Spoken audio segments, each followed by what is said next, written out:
প্রথমে আমেরিকার সাথে বাংলাদেশের কি সব বিষয় নিয়ে কথা হয়েছে সেটা দেখা যাক। প্রেসিডেন্ট ট্রাম্প এপ্রিলের 2 তারিখে যে সমস্ত দেশের সাথে আমেরিকার বাণিজ্য বৈষম্য আছে তাদের উপর তিনি ব্যাপক হারে শুল্ক বৃদ্ধির ঘোষণা দেন। এরপর পরই আমাদের প্রধান উপদেষ্টা প্রফেসর ইউনূস ট্রাম্পকে একটা পত্র লেখেন, এই নতুন শুল্কের প্রয়োগ 90 দিনের জন্য স্থগিত করার অনুরোধ করেন। এই যে এই চিঠিতে ট্রাম্প এই অনুরোধ গ্রহণ কইরা বাংলাদেশ সহ সকল দেশকে 90 দিন সময় দিয়ে বলেন যে এর মধ্যে তাদেরকে আমেরিকার সাথে চুক্তিবদ্ধ হইতে হবে এই মর্মে যে তারা বাণিজ্য বৈষম্য দূর করার বিভিন্ন কার্যকর পদক্ষেপ নেবে। বাণিজ্য বৈষম্য বলতে কি বোঝায় তা আপনারা জানেন।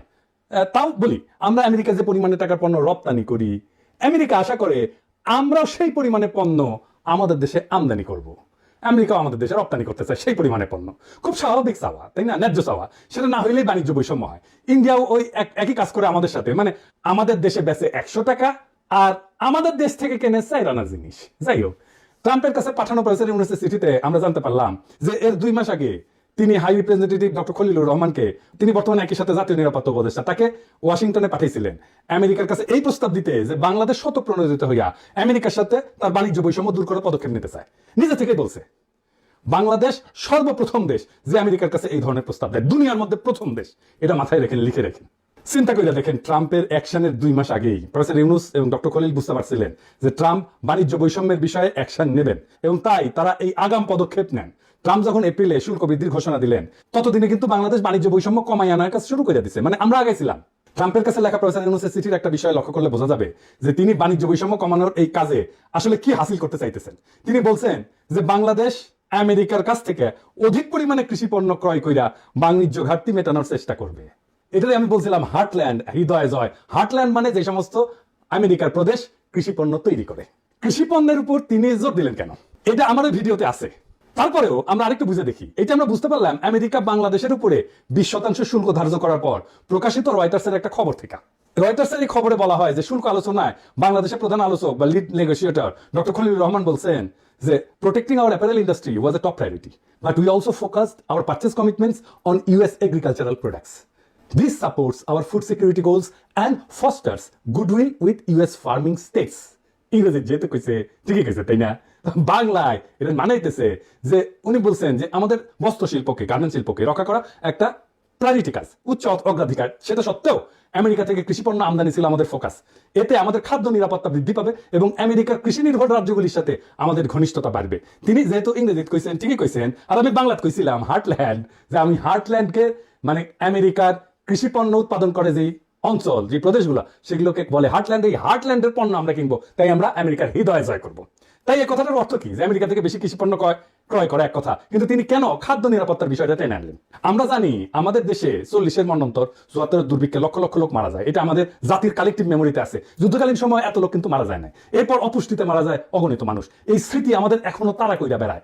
ফলে খাদ্য নিরাপত্তা আমাদের চিন্তার ডিএনএর ভিতরে ঢুকে গেছে এবং হইয়া দাঁড়াইছে আমাদের জাতীয় নিরাপত্তার 1 নম্বরের অগ্রাধিকার। খলিল ভাইকে যখন জাতীয় নিরাপত্তা উপদেষ্টা করা হলো তখন চারিদিক দিয়ে কি হাউকা, উনি নিরাপত্তা কি বুঝেন? এবার বুঝ নিরাপত্তা কারে বলে। খাদ্য নিরাপত্তা আমাদের জাতীয় নিরাপত্তার 1 নম্বর অগ্রাধিকার। খাদ্য কি মিলিটারি এলিমেন্ট নাকি রে বকসদ? আমেরিকা থেকে আমরা মোটা দাগে গম, সোয়াবিন আমদানি করি, সেই সাথে কিছু পরিমাণে ভুট্টাও কিনি। খাদ্যবস্তু ছাড়া আমরা তুলাও আনি সেই দেশ থেকে। আমাদের গম আমদানির প্রধান উৎস হচ্ছে ইন্ডিয়া, তার সাথে আছে রাশিয়া আর ইউক্রেন। রাশিয়ার উপর আমেরিকার স্যাংশন আছে, সে কারণে ওখান থেকে গম আমদানি সম্ভব না। ইউক্রেনের তো যুদ্ধগ্রস্ত, সেখান থেকেও আমদানি সম্ভব না, আর আমদানির পরিমাণ অনিশ্চিত। বাকি থাকে ইন্ডিয়া। ইন্ডিয়া থেকে আমাদের খাদ্যদ্রব্য আমরা বিনা পয়সায় তো কিনি না, তাই না? তাও এর সম্পূর্ণ মূল্য আমরা পরিশোধ করি। তবু আমরা দেখতে পাই ভারত প্রায় বিনা নোটিশে খাদ্যবস্তু এবং অন্যান্য পণ্যের উপরে রপ্তানি বাধা আরোপ করে, রপ্তানি বন্ধ করে দেয়। এমনকি চাল রপ্তানি বন্ধ করে দিছিল। শুধু তাই না, আবার কইয়া বেড়ায় হাঙ্গারে নাকি ওরা খাওয়ায়, খিলায়। ওরা না খেলালে নাকি আমরা চলতেই পারবো না, আমরা না খেয়ে মরবো। আমরা টাকা দিয়ে শুধু ভারতীয় পণ্য কিনলেই চলবে না, আমাদের কৃতজ্ঞ থাকতে হবে যে ইন্ডিয়া আমাদের বেচিচ্ছে। চিন্তা করেন, মানে ইন্ডিয়া আমাকে আবার টাকাও নিবে, বুঝেছাও? এটা হইতেছে ইন্ডিয়া। তো ওদের কাছ থেকে কেন কিনবো আমরা? ওদের ভোমা ভোমা ইন্ডিয়ান পেঁয়াজ ছাড়া চলিচ্ছে না আমাদের।